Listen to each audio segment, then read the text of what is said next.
हुन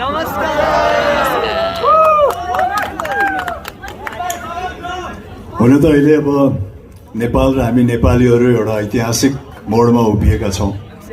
हामी सबैले यो अनुभव गरिरहेका छौँ। एउटा हिस्टोरिकल क्रस रोडमा हामी नेपालीहरूको र नेपाल चाहिँ नि उभिएको छ। र यही पृष्ठभूमिमा धेरै जनधनको नोक्सान पनि भएको छ। धेरै व्यक्तिहरूले आफ्नो ज्यान पनि गुमाउनु भएको छ। एक प्रकारको नयाँ बिहानी जस्तो त महसुस भएको छ, तर यसलाई मैले आफ्नै भाषामा परिभाषित गर्दाखेरि नयाँ बिहान त भएको छ, तर घाम अझ झुल्किन बाँकी नै छ। सूर्य चाहिँ नि झुल्केको छैन। तर त्यही पनि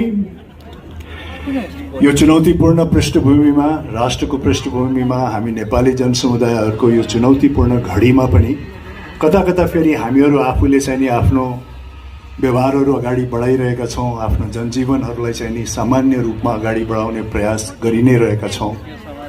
र त्यसैको फलस्वरूप यो पुस्तकको विमोचन पनि हो कि यो भीषण परिस्थिति, यो ब्याकग्राउन्डमा कहीँ न कहीँ चाहिँ नि हामीले आफ्नो सुख दुःख, आफ्ना व्यवहारिक पलहरू, आफ्ना व्यवहारिक पाटाहरूलाई पनि अगाडि बढाउने र जीवनलाई यथावत सञ्चालन गर्ने प्रयासमा चाहिँ नि हामी नै छौँ। आज अत्यन्तै नै खुसी लाग्यो यहाँहरूको समक्ष आफ्नो यो पुस्तक यसरी अगाडि ल्याउन पाउँदाखेरि। आफ्नो बारेमा, आफ्नो जीवनको बारेमा, आफ्नो सोचाइ, आफ्नो विचार र आफ्नो सोचाइ विचार त्यो पनि विभिन्न पाटाहरूलाई लिएर, आफ्नो जीवनलाई लिएर, आफ्नो समाजलाई लिएर, आफू कार्यरत क्षेत्रलाई लिएर र आफू जिएको समाज, राष्ट्र, त्यसको राजनीतिलाई लिएर त्यो सबै कुरा चाहिँ नि यो पुस्तकमा समेटिएको छ।